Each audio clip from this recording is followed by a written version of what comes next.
France Maghreb 2. Allez, merci de nous rejoindre sur France Maghreb 2. Le meilleur de la musique, c'est tout à l'heure, mais pour l'instant, place à l'émission juridique de France Maghreb 2. Comme tous les samedis, elle est là, ravissante, charmante et surtout très efficace au niveau du barreau de Paris. C'est Maître Maghrebi. Bonjour, Maître. Bonjour Medjed et bonjour à tous les auditeurs, j'espère que vous allez bien. Ah ben vous nous avez manqué, Maître Maghrebi, depuis la semaine dernière. Ah oui, la semaine dernière ça a été très compliqué. Hein. Vous avez enchaîné garde à vue sur garde à vue. Ah oui, ça a été garde à vue sur garde à vue. Oh là là. On va dire que les officiers de police judiciaire ont bien travaillé et qu'ils ont arrêté vraiment énormément de personnes le week-end dernier. Eh ben voilà, donc aujourd'hui on est content de vous avoir avec nous et on va parler d'un thème qui va parler à tous puisque c'est un thème d'actualité. Je sais pas pour toi, il y a des modes comme ça qui ressortent. Oui, sauf que là c'est quand même une triste mode. Hein. Oui, tout à fait. Mais on va parler... Oui, aujourd'hui c'est la journée de lutte contre les violences faites aux femmes. Tout à fait. Et d'ailleurs notre président est intervenu ce matin sur ce sujet pour proposer de nombreuses et nouvelles mesures sur lesquelles je ne me prononcerai pas. Mais j'ai décidé d'aborder le thème des violences faites aux femmes et plus notamment des violences conjugales. Bien. Essayer de donner quelques pistes pour que certaines personnes qui nous écoutent puissent savoir comment agir si elles n'osent pas se rendre directement auprès d'associations ou de la police pour avoir des renseignements. Voilà, je vais pas avoir la prétention d'être exhaustive et de vous dire exactement quelle est la procédure à suivre du début à la fin, mais voilà, c'est vraiment l'idée, c'est de vous donner quelques pistes et que vous compreniez un petit peu ce qui se passe et la raison pour laquelle un plan est en train d'être mis en place. Bien, alors on va rentrer tout de suite dans le vif du sujet, Maître. Oui, alors, donc comme je vous disais, donc le thème c'est les violences conjugales. Alors ce qu'il faut savoir c'est que il y a beaucoup de personnes qui s'imaginent que les violences conjugales ça va être des coups qui sont portés par le conjoint sur sa femme, alors que les violences conjugales, non, ce n'est pas que ça. Donc c'est notamment la première piste que je voulais donner en abordant ce thème. Je voulais préciser que les violences conjugales, ça va être des violences qui peuvent être à la fois psychologiques, qui peuvent être également physiques ou sexuelles.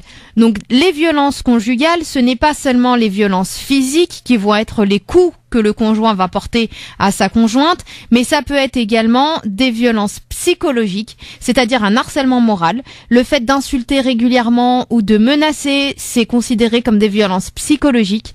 Et beaucoup, hélas, beaucoup trop de femmes vivent aujourd'hui dans des relations où elles sont victimes d'un harcèlement moral, qui subissent des injures, qui subissent des insultes, qui subissent des menaces et voilà, et je crois qu'elles sont même pas conscientes que ça rentre sous le coup de la violence conjugale. Donc c'est vraiment très important de bien comprendre quels sont les types de violences qui peuvent être qualifiées de conjugales. Les violences conjugales, c'est les violences qui sont psychologiques, c'est les violences qui sont physiques et les violences qui sont sexuelles. Donc si vous avez le sentiment d'être dans l'une de ces situations-là, eh bien sachez voilà que vous avez des recours et que le premier recours que vous pouvez avoir, c'est déjà d'alerter.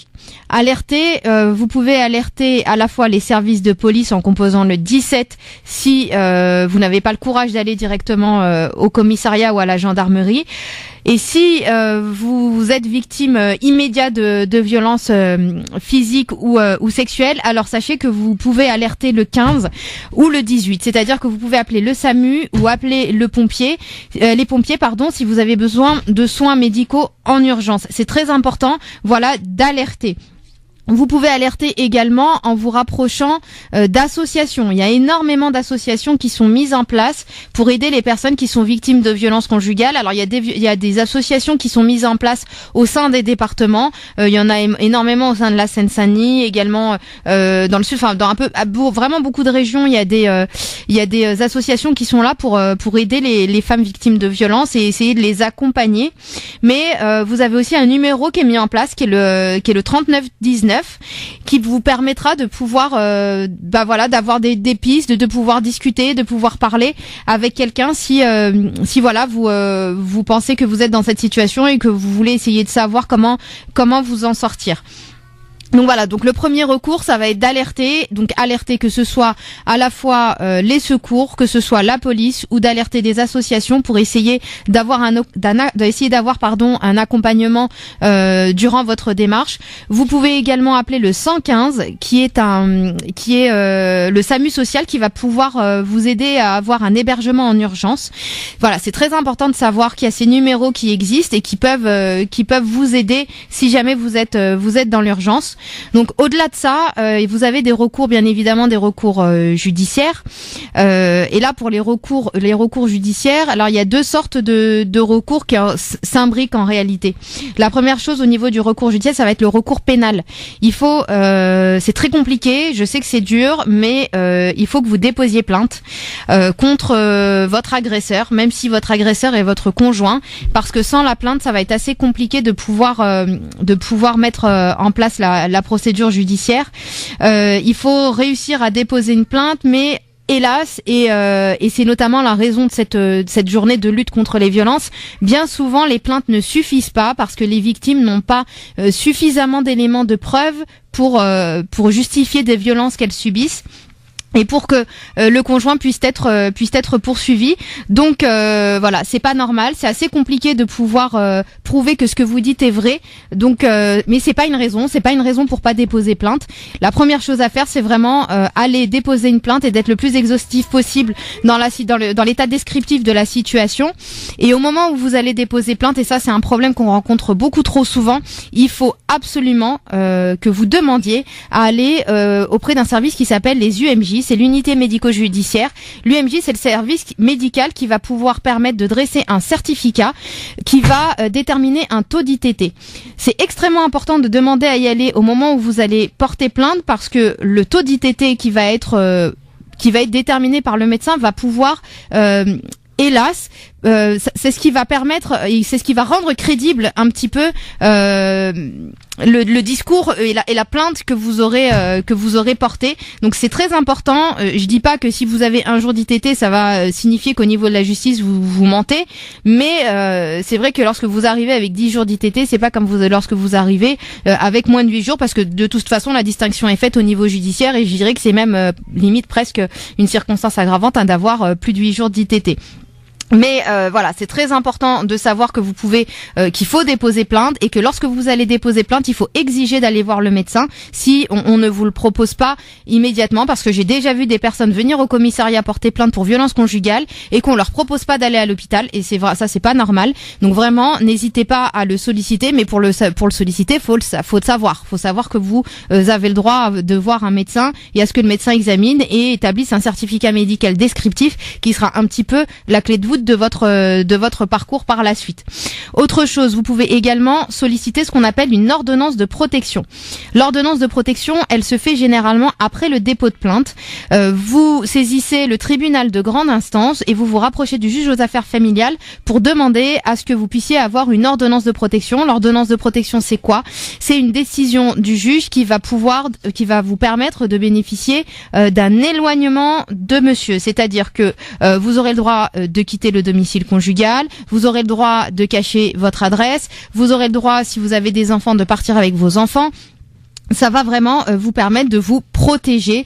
Elle a une durée de validité de 4 mois, mais durant ces 4 mois, ça vous permet un petit peu de pouvoir vous retourner et de pouvoir bien constituer votre dossier au niveau de la plainte, et voire éventuellement lancer une procédure de divorce par la suite si vous êtes dans le cadre d'un mariage, tout en sachant que les violences conjugales, ça ne se cantonne pas uniquement à la relation de mariage, hein. Ça peut être aussi par le biais de concubinage, ça peut être un concubin, même pour les personnes qui sont pacsées, on rentre quand même dans le cadre des violences conjugales. Donc voilà, vous avez des droits, et les procédures sont assez longues, c'est assez compliqué, mais sachez qu'elles existent, et vraiment n'hésitez pas, que ce soit à composer le 3919 qui est un service spécialisé pour les violences qui sont faites aux femmes. Vous avez plusieurs associations, notamment l'association du réseau INAVEM qui est là pour aider les femmes. Il y a un centre d'information des droits des femmes. Il y a le 08 victime que vous pouvez également appeler, ou alors vous dirigez, si vous n'avez pas la force de composer tous ces numéros ou d'aller au commissariat, vous avez également la possibilité d'aller voir un avocat qui lui se chargera de rédiger la plainte à votre place et de vous aider à faire les démarches. Mais vraiment, restez pas dans cette situation, parce que sachez que le silence, c'est leur donner la victoire et c'est aggraver votre situation. Donc ne pas hésiter à parler, parce que votre première victoire, ce sera déjà de prendre la parole et de dénoncer ce que vous vivez. Eh ben merci en tout cas pour ce thème très important et qu'on a écouté avec vraiment patience et beaucoup de notes évidemment et beaucoup de comment dire, de sérieux comme on dit, voilà. Et merci beaucoup Maître Maghrebi de nous avoir mis au cœur de cette actualité. Évidemment les violences conjugales, vous en parlez aussi. Si vous avez envie de poser vos questions, ben vous n'hésitez pas. Et c'est parti d'ailleurs pour toutes vos questions juridiques dès maintenant sur l'antenne de France Maghreb 2. Le numéro qui vous est ouvert, c'est dès maintenant, c'est le 0892 23 99 50. Étoile est le choix numéro 1 pour arriver directement ici au standard. Quelle que soit votre question d'ordre juridique, vous avez déposé un dossier en préfecture, une demande de regroupement familial qui n'aboutit pas, des violences conjugales évidemment, des problèmes de harcèlement au travail, des problèmes en tout genre, vous vous êtes fait escroquer, vous avez acheté quelque chose pour le Black Friday, vous n'arrivez pas à vous faire rembourser. Bref, tout ce que vous voulez. Eh bien c'est maintenant Maître Maghrebi qui est spécialisé dans le droit du travail, droit de la santé, droit pénal, le droit des étrangers également, et donc elle attend toutes vos questions dès maintenant sur l'antenne de France Maghreb 2. Je veux qu'on explose la baraque les amis, je veux qu'il y ait des centaines et des centaines de questions.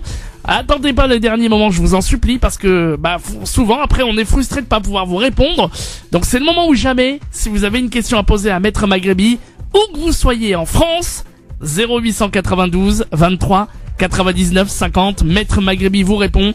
Vous avez déposé un dossier de naturalisation également. Bref, je vous donne quelques pistes, mais c'est vous qui posez toutes vos questions juridiques et c'est gratuit les amis. 0892 23 99 50. À tout de suite.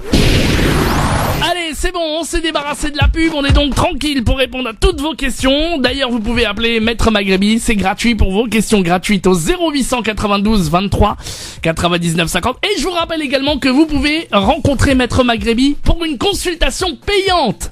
Consultation avec rendez-vous si vous avez besoin de faire des dossiers. Elle est spécialisée dans le droit du travail, droit de la santé, droit pénal, droit des étrangers. Elle est rattachée au cabinet de BMM du barreau de Paris et elle est joignable au 06 12 14 34 96. 06 12 14 34 96. Pour l'instant, on accueille vos questions gratuites dès maintenant. 0892 23 99 50. On a le premier auditeur, Maître Maghrebi. Il s'agit de Nasser qui nous appelle de Paris. Bonjour Nasser. Oui, bonjour Mjahed, bonjour Maître. Bonjour Nasser. Bonjour Oui. à vous Nasser, bienvenue. Oui. Alors, on vous écoute pour votre question. Alors moi, j'ai perdu mon fils en colonie de vacances en 2014. Et voilà, et ça fait depuis 2014, il y a des analyses, des enquêtes et tout ça. Comme quoi, il n'y a rien du tout. Et pourtant, il y avait une intoxication. C'est-à-dire, même il y a des enfants avec lui qui sont tombés malades, pareil. Et là, aujourd'hui, j'ai reçu un réquisitoire comme quoi que il y avait rien. L'affaire va être classée, voilà, sans suite. Et je trouve ça c'est scandaleux. Voilà, je sais pas qu'est-ce que je dois faire, parce que c'est vraiment, voilà. D'accord. Alors, vous avez déposé plainte contre qui?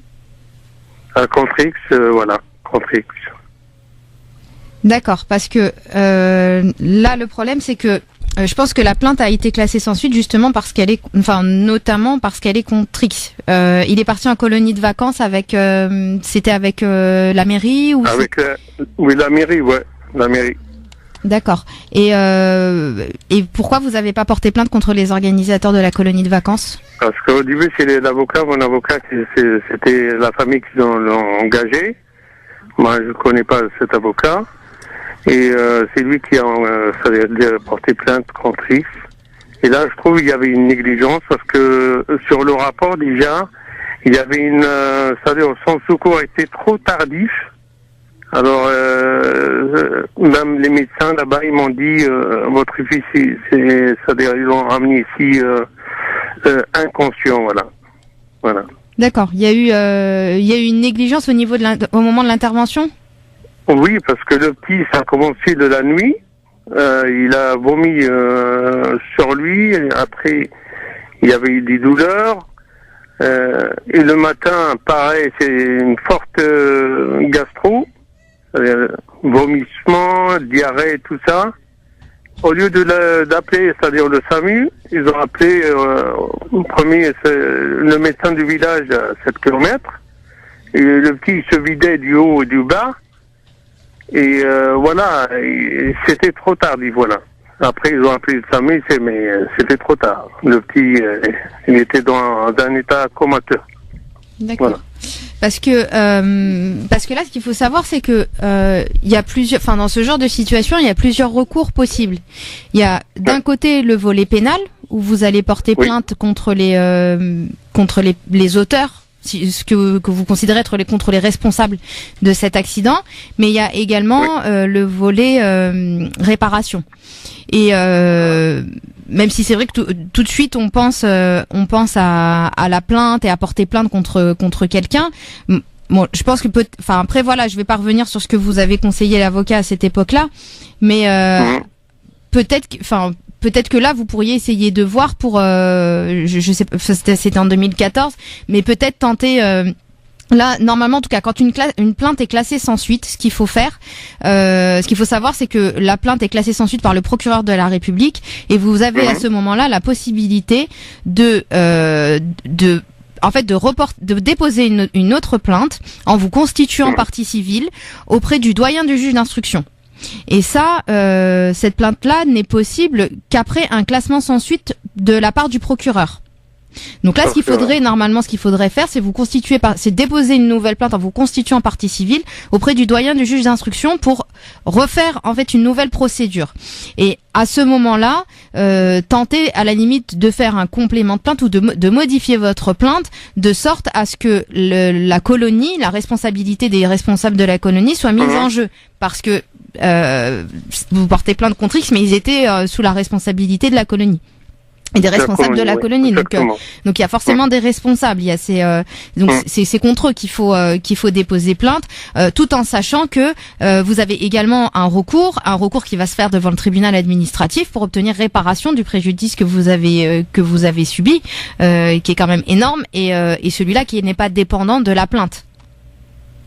Et surtout si vous avez un classement sans suite, normalement vous vous constituez partie civile pour obtenir réparation par le biais du volet civil, mais au-delà de ça, ça reste une structure administrative qui a commis une faute, et la faute qu'elle a commise, il faut qu'elle la répare. Donc, parce que là, mon avocat, il a fait un courrier à Madame la juge d'instruction. Il a demandé d'autres expertises sur le bras mort, la colonie, c'est-à-dire l'eau, parce que au début c'était l'eau, elle était déclarée le 3 juillet 2014 impropre à la consommation. C'était sur un arrêté ministériel. D'accord. Voilà. Et là, il a demandé d'autres expertises. Et moi, je pense que je vais reporter une autre plainte directement contre les responsables. Est-ce que je peux faire ça? Il y a des délais. Après, il y a des délais de prescription, mais non, parce je pense que vous devriez plutôt faire modifier cette plainte-là. Rester sur la plainte initiale, et là comme ça, je pourrais pas vous dire. Les faits sont beaucoup trop graves pour que je puisse vous dire comme ça. J'ai pas les tenants et les aboutissants pour pouvoir vous dire où est-ce qu'il faut déposer une nouvelle plainte, ou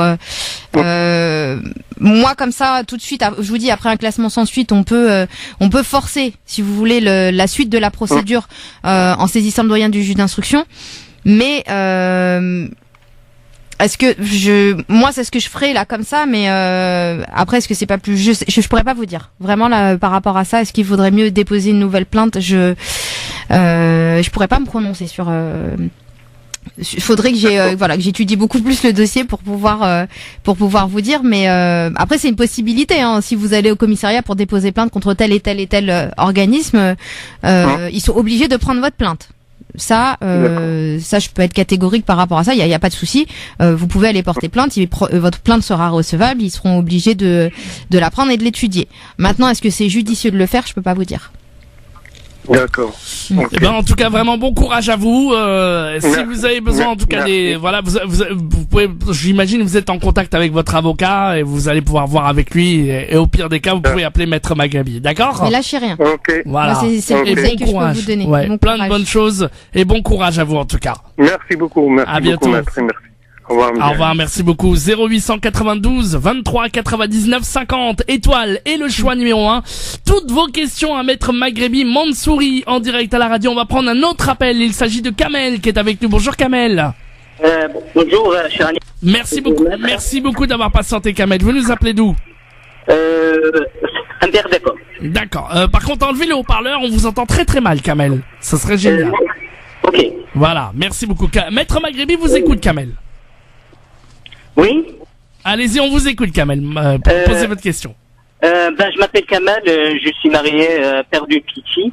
Je suis venu ici en France, ça fait maintenant 9 mois, depuis le mois 3.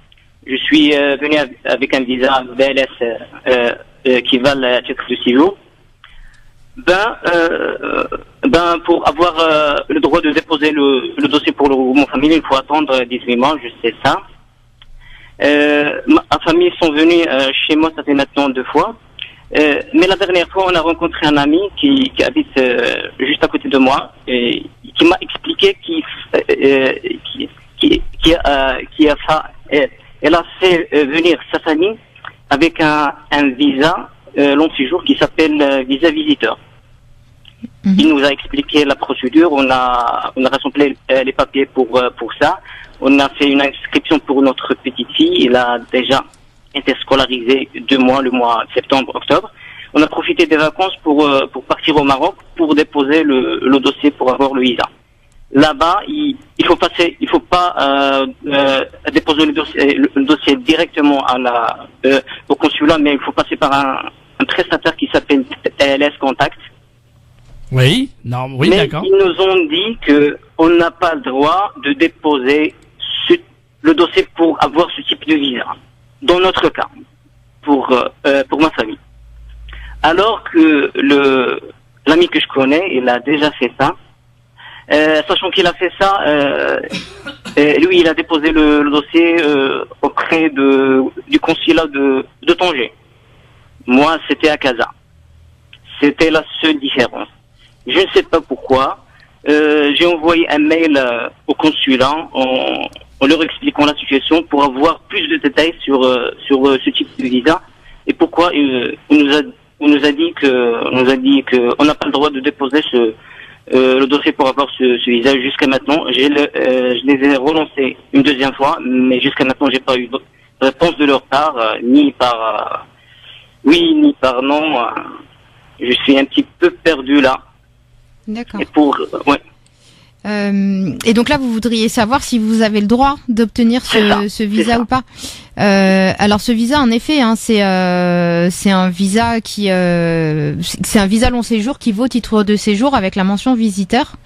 Et c'est un visa qui a une durée normalement qui est supérieure à 3 mois et dont vous pouvez bénéficier à la condition de ne pas être européen, de ne pas être suisse ou algérien.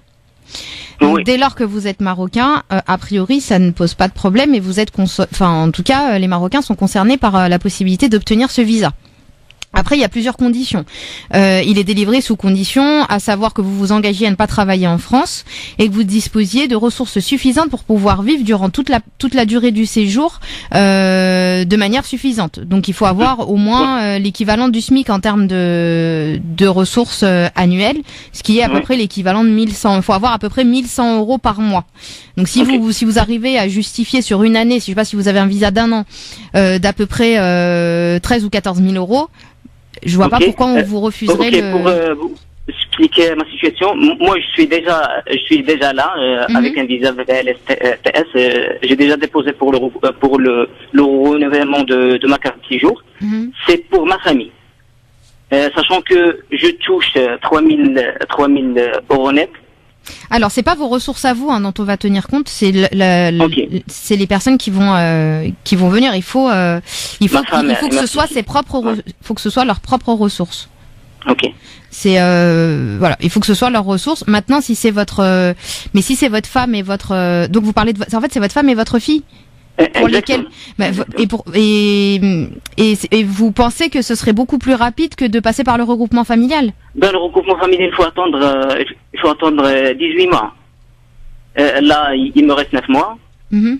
En attendant de faire le regroupement familial, on veut passer par ce type de visa de un an, pourquoi pas.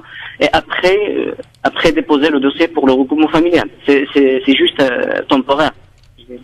Oui, ça j'entends bien. De toute façon, mais après, je pense qu'ils vous l'ont refusé comme ça de but en blanc parce que c'est vrai que c'est assez, assez inhabituel en fait, parce ils que l'ont normalement, pas laissé, ouais. Ils l'ont pas en fait laissé. ils lui ont dit ça passera pas parce Voilà. parce qu'à partir du moment où c'est le conjoint et qu'elle a un droit au regroupement familial, ils ont dû dire que c'est pas je pense que ça a dû sembler bizarre et étrange, surtout si elle. Surtout que là, normalement, au niveau du regroupement familial, ça devrait pas poser de problème. Surtout qu'il y a un enfant, donc même le délai de 18 mois, vous pouvez essayer de le contrer. Hein. Comment? Je vous disais, le délai de 18 mois, à partir du moment où il y a un enfant, il faut mettre en avant votre droit, c'est l'article 8 de la Convention européenne des droits de l'homme, qui est votre droit à la vie privée et familiale, et faire en sorte que le regroupement familial ait lieu dans les plus brefs délais. Ok. Mais à partir de 18 mois, 18 mois de présence, justificatif de présence, pour moi sur le territoire français, c'est ça. Alors, oui, c'est parce que c'est par rapport à... Oui, ouais. C'est ça le problème, c'est pour cette raison qu'on a réfléchi à cette solution-là, temporaire, qui va nous aider le temps d'avoir le droit après pour déposer le dossier de regroupement familial. Mais alors faut l'expliquer. Alors faudrait l'expliquer simplement l'expliquer honnêtement à la personne auprès de qui vous alliez déposer le dossier et lui dire parce que au niveau des conditions pour bénéficier de ce type de séjour, vous remplissez les conditions. Enfin je vous ai dit quelles étaient les conditions. Si elle a les ressources suffisantes, que le logement est décent et qu'elle s'engage à ne pas travailler en France, donc à partir de là, a priori, il n'y a pas de souci pour l'enfant, mais je crois, après c'est, oui, mais là vous avez fait c'est un mariage aussi, vous avez fait un mariage à la mairie. C'est pas un mariage religieux, c'est un mariage, c'est un mariage civil. C'est un vrai mariage avec des papiers, avec tout ça. Ouais, c'est.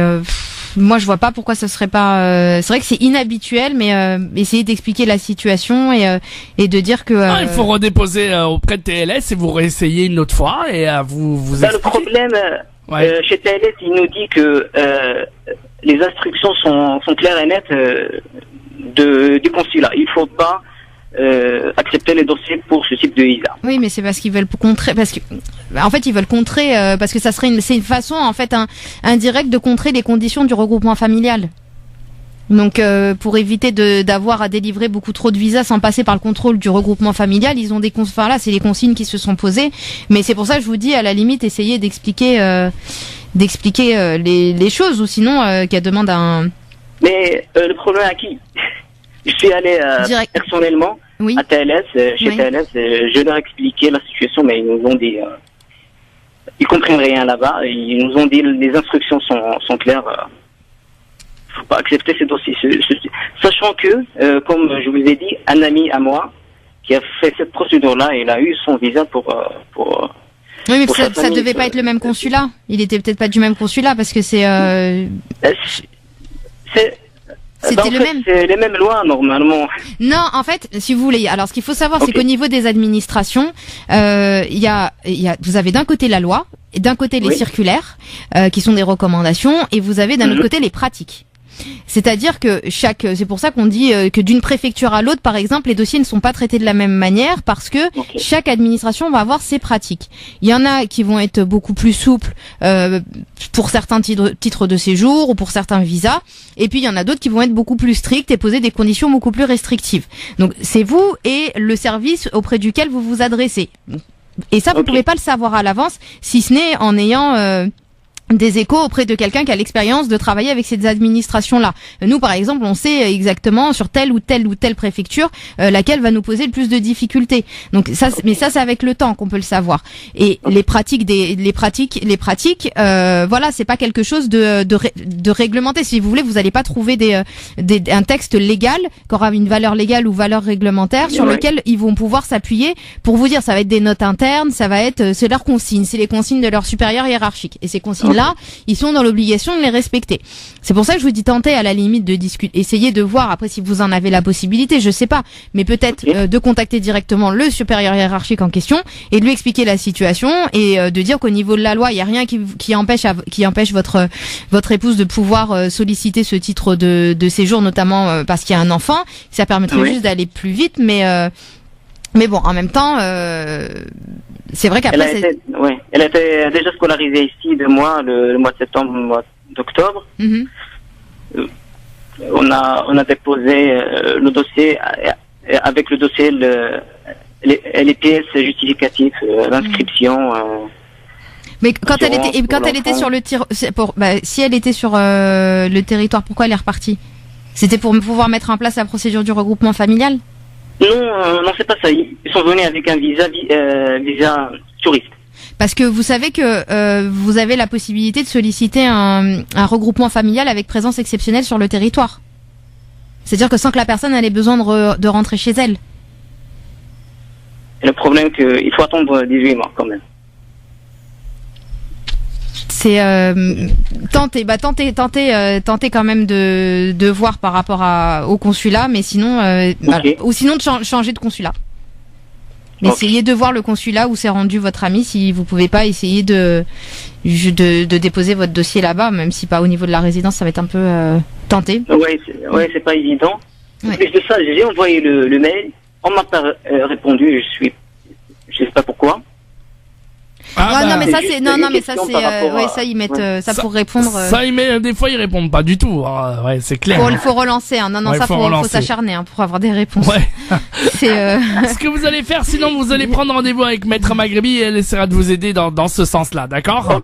Ok. Voilà. Ok. Merci beaucoup. Merci pour vos réponses pertinentes. Avec je vous plaisir. souhaite bonne chance. Bon, merci à vous. À bientôt. Au revoir, Ok, merci bon beaucoup. week-end. C'est difficile, hein. C'est vrai que c'est pas toujours évident de pouvoir. Et vous êtes vous-même étonné de de la manière dont on lui a refusé ce dépôt de dossier, en fait, maître. je pense qu'ils ont mis en place la pratique de refuser parce qu'ils veulent pas qu'on détourne, enfin qu'il y ait un détournement Ouais, c'est de ça. la procédure du regroupement familial. Ouais, mais ouais, tout à fait, ouais. après sa demande elle est tout à fait légitime. Hein. Moi je peux très bien comprendre. En tout cas, il remplit les conditions, vous lui avez dit. Il hein. remplit les Ouais. conditions. Mm. Il remplit les conditions. Ouais. Donc je pense que la seule difficulté c'est qu'il ait dit qu'elle était sa conjointe. Ouais, c'est ça. Peut-être qu'en n'ayant pas donné cette information, Ouais, peut-être, ouais. C'est il vrai. lui aurait délivré le visa visiteur et encore. Ah, ouais. Et encore. Mais On va revenir dans un instant avec vos appels en direct. Vous pouvez continuer à nous appeler, évidemment. Vos questions gratuites à l'antenne, c'est maintenant au 0892 23 99 50. Étoile et le choix numéro 1 pour arriver au standard. N'hésitez pas, quelle que soit votre question d'ordre juridique, eh bien vous appelez Maître Maghrebi. On vous répond. C'est gratuit, évidemment. Et vous avez comme ça toutes les astuces en main. Parce que vous le savez, comme elle le dit, Maître Maghrebi, vous avez des droits. Eh bien, faites-les respecter. Donc voilà, il n'y a pas de souci, elle vous aide dans mais ce pour les sens. faire respecter, il faut les connaître. Et il faut les connaître, exactement. Dans un instant, d'autres questions. Allez-y, faites-moi exploser le standard. On a besoin, enfin, on peut vous accueillir maintenant. 0892 23 99 50. Étoile et le choix numéro 1. Parler juridique revient dans une petite seconde avec vos prochaines questions gratuites. La consultation instantanée. 0892 23 99 50, que vous soyez à Paris ou en région parisienne, ou nos auditeurs de province. 0892 23 99 50.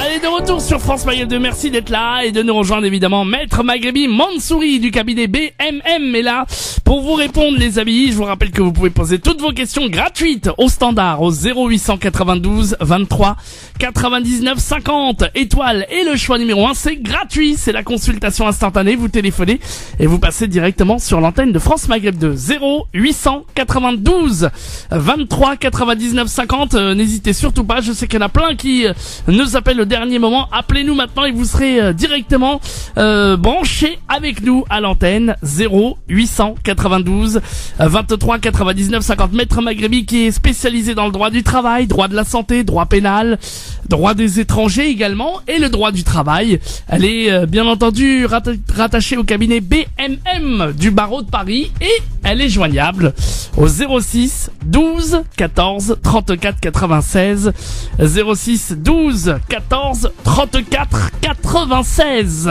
Voilà, alors on était en train de chercher là pour notre auditeur qui nous a appelé tout à l'heure, visiblement Maître Maghrebi vous êtes mis sur le sujet. Un truc qui vous intéresse, c'est vrai qu'il y a tellement de choses qui arrivent, tellement de nouvelles lois, tellement de choses nouvelles, voilà qu'on essaie de... Oui, non, c'est vrai que j'étais en train de regarder au niveau des textes, c'est vrai que pour moi, il y a rien qui s'oppose à ce qu'ils puissent délivrer le visa visiteur. Hein. Ouais, voilà. Donc vraiment, il faut, j'ai rien. y a rien. Là, au niveau des textes, non.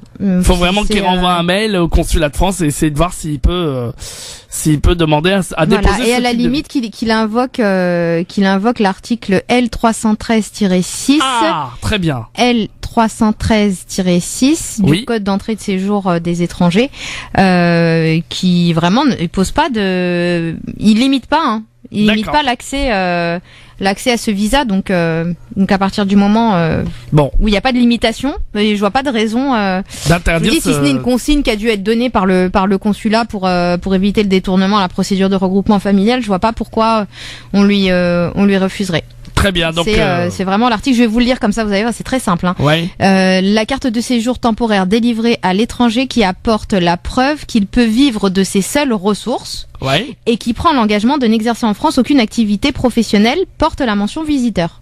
Bah voilà, donc voilà. À partir du moment où on remplit les deux conditions, il n'y a pas d'exception. Très bien. Donc pour moi, il n'y a pas le texte est très clair. Hein. Bon bah en tout cas n'hésitez pas à appeler Maître Maghrebi pour que il puisse vous aider, en tout cas essayer de redéposer la demande ou voilà, c'est tout ce que malheureusement hein, voilà, il faut dire les choses, ils auraient pas dû. Non mais ou sinon il attend le refus et puis s'il a un refus, il fait un recours. Il fait le recours du refus tout simplement devant la commission et puis il invoque la violation de cet article-là. Hein. Ah oui, parce que là il a pas eu de refus. Ouais. Il n'a pas eu ils ont refusé de prendre son dossier. Si voilà, j'ai bien compris. Refusé de prendre son dossier. Donc à partir du moment où il n'a pas un refus net, à la limite ce qu'il pourrait faire c'est envoyer son dossier en recommandé. D'accord. Et puis demander une réponse express, attendre un certain délai et puis s'il est face à une absence de réponse, considérer que c'est un refus implicite et puis saisir la commission pour pouvoir contester, quitte même à saisir par la suite le tribunal administratif afin qu'il se prononce. Parce que c'est vrai que c'est assez intéressant juridiquement de savoir comment le tribunal répondrait à cette question. Parce qu'on n'a vraiment pas de limitation. Hein. Et ben voilà, on a trouvé en fait pour monsieur, ben voilà. Donc il envoie le recommandé au consulat de France concerné par son. Moi j'enverrai le dossier en recommandé en demandant à avoir une réponse. Comme ça ils ont qu'à lui répondre, on peut pas traiter votre demande parce que. Et là, puis il conteste. Voilà, il conteste. D'accord. Il conteste en invoquant cet article-là. Bon, ben j'espère qu'il a bien entendu en tout cas notre auditeur la réponse. Allez, vos questions en direct à la radio, n'hésitez pas vous aussi 0892 23 99 50. Serait-il timide aujourd'hui les auditeurs? Oui.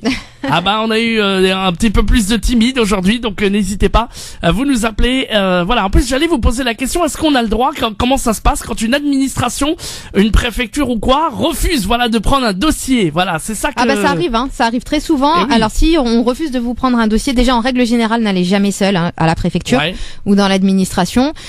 Si on refuse de prendre votre dossier en soi, c'est une décision et il faut absolument la contester. Vous faites un référé, c'est une procédure d'urgence et vous utilisez comme preuve de ce refus un témoin qui sera venu avec vous, qui vous aura fait une attestation. D'accord. Donc ne jamais y aller seul, vous y allez avec une personne qui attestera de ce refus, parce qu'il faut prouver le refus, et vous direz, conformément à ce qui s'est passé aujourd'hui, à telle heure, à tel endroit, vous avez refusé de me délivrer, je sais pas, tel document, ou vous avez refusé de prendre mon dossier, ou vous avez refusé de me donner une date, et vous faites un référé en disant que ce refus est illégal et que vous exigez qu'il soit annulé de façon urgente. Et ben voilà une belle chose en tout cas, voilà très importante à dire. Donc ne jamais y aller seul, toujours avoir un témoin lorsqu'on va à la préfecture ou dans une administration qui serait susceptible de nous faire une attestation par la suite. Donc quand vous choisissez votre témoin, choisissez quelqu'un qui acceptera de vous faire une attestation et de donner la photocopie de sa pièce d'identité. Hein. Évidemment. Parce qu'on a déjà vu des gens qui refusent. Ah bon non, je suis venu avec toi, oui, j'atteste qu'ils ont bien refusé, mais je te donnerai pas ma pièce d'identité parce que on sait jamais.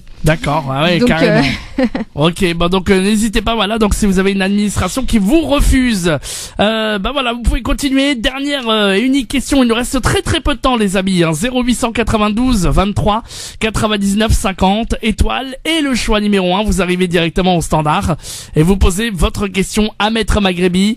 Vous avez déposé un dossier, vous voulez en savoir plus ou vous avez besoin de plus d'éclaircissement, c'est une question gratuite en direct à la radio au 0892 23 99 50 étoile et le choix numéro 1 pour arriver directement ici au standard. Alors je sais pas si on aura vraiment le temps, on va rappeler quand même votre Facebook, on va rappeler aussi que vous avez aussi un site internet, enfin d'une page Facebook bien garnie, Maître Maghrebi. Oui, alors la page Facebook s'appelle Cabinet d'avocats BMM. Oui. Ou sinon vous tapez Besma Maghrebi et normalement vous pouvez la trouver. Alors ce qui est intéressant sur la page, c'est que vous pouvez retrouver les émissions et les questions qui sont posées en cours d'émission et les thèmes qui sont abordés en début d'émission, ainsi que certaines petites vidéos où on explique, où je présente certains thèmes. Donc voilà, c'est une page qui est assez intéressante et puis elle dépend aussi de vous, hein, parce que plus vous posez des questions et plus vous me proposez des thèmes et plus ça fait vivre l'émission et ça fait vivre également la page. Donc elle dépend de vous également. Cabinet d'avocats BMM sur Facebook. On a un auditeur qui voulait passer à l'antenne, mais il voulait une question en antenne, donc on va s'occuper de ça plus tard. On va vous remercier Maître Maghrebi surtout d'être venu en tout cas encore une nouvelle fois aujourd'hui. On va rappeler votre numéro de téléphone si les auditeurs veulent vous rencontrer en consultation privée. Cette fois-ci c'est pas gratuit, je le rappelle, hein, donc c'est important de le dire. Oui, un avocat est là pour vivre aussi quand même de son métier, c'est important. Vous pouvez joindre Maître Maghrebi au 06 12 14 34 96 06 12 14 34 96. La semaine prochaine, Maître Maghrebi reviendra avec un nouveau thème. Et puis on aura le plaisir de vous entendre évidemment avec toutes les questions des auditeurs à partir de la semaine prochaine, samedi prochain, pour des questions gratuites. Maître Maghrebi, on vous laisse évidemment la fin de cette émission réservée à vous et à votre conclusion, Maître. Merci Medjahed. Merci également à tous les auditeurs. Hein. Merci pour vos appels et pour votre soutien. J'espère que le thème que nous avons abordé aujourd'hui vous aura plu et qu'il aura permis surtout de vous éclairer.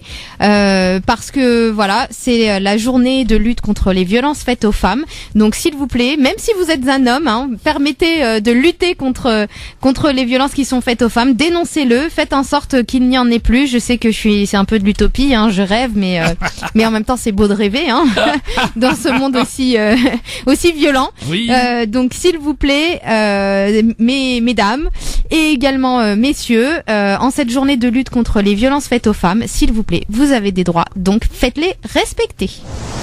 France Maghreb 2. France Maghreb 2. Pour ensoleiller et accompagner vos journées et vos nuits. France Maghreb 2.